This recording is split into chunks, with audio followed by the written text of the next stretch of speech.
दोस्तों कहते हैं कि यदि तुम नाग को मार दो तो नागिन बदला जरूर लेती है और वो 7 जन्मों तक उस व्यक्ति का पीछा नहीं छोड़ती है। इसीलिए इंसान उनसे डरकर रहते हैं। और इच्छाधारी नाग नागिन शिवजी के सबसे बड़े भक्त होते हैं और इन्हें शिवजी में बहुत ही आस्था होती है।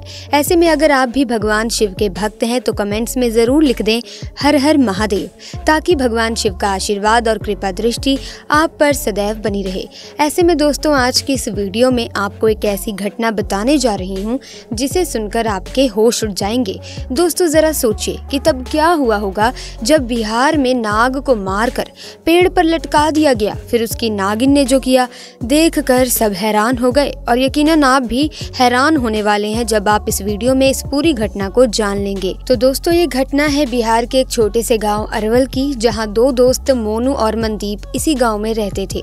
वो दोनों एक गरीब परिवार से थे, इसीलिए वो दोनों काम के सिलसिले में अक्सर दूसरे गांव जाया करते थे। जिस रास्ते से वो जाते थे वो रास्ता एक जंगल से होकर जाता था।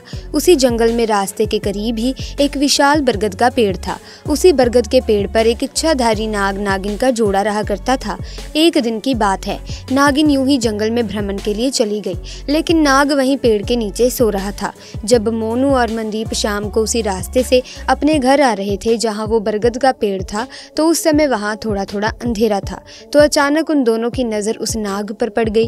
पैरों की आहट से नाग नींद से जाग जाता है और अपनी सुरक्षा के लिए अपना फन उठाकर फुफकारने लगता है। नाग को इस तरह से देखकर वो दोनों डर गए। उन्होंने सोचा कि ये नाग हमें जरूर डस लेगा, इसलिए उन दोनों ने पास में वहीं पड़ा एक लकड़ी का डंडा उठाया और नाग को डंडे से पीट पीट कर मार डाला और उसे उठाकर उसी पेड़ पर लटका दिया। और यही उन दोनों की सबसे बड़ी गलती थी। जब दोनों को पता चला कि ये कोई साधारण नाग नहीं बल्कि एक इच्छाधारी नाग है, तो जल्दी से दोनों अपने घर की तरफ भाग गए। इधर जब इच्छाधारी नागिन वापस उसी पेड़ के पास आई और अपने मृत नाग को पेड़ के ऊपर लटका हुआ देखा तो उसे देखकर वो बेसुध हो गई। उसने अपने नाग की आंखों में उसके कातिलों को देख लिया था। उसके दिमाग में अब एक ही बात चल रही थी कि जिसने भी मेरे नाग की हत्या की है मैं उन दोनों इंसानों को इसी पेड़ के पास लाकर मारूंगी। दोस्तों नागिन का गुस्सा 7वें आसमान पर था। ऐसे में दोस्तों आपको बता दें कि नाग नागिन एक दूसरे से बहुत प्रेम करते हैं, एक दूसरे के बिना ये नहीं रह सकते। ऐसे में अगर कोई किसी एक को मारकर कोई व्यक्ति इनको एक दूसरे से जुदा कर देता है तो ये अपना बदला बड़े ही भयानक तरीके से उस व्यक्ति को मारकर पूरा करते हैं, फिर चाहे उसे कितना भी इंतजार क्यों ना करना पड़े। ऐसे में उसने बहुत सालों तक उसी पेड़ पर रहकर अपने नाग के कातिलों का इंतजार किया, परंतु मोनू और मनदीप ने उस घटना के बाद से उस स्थान से निकलना ही बंद कर दिया था।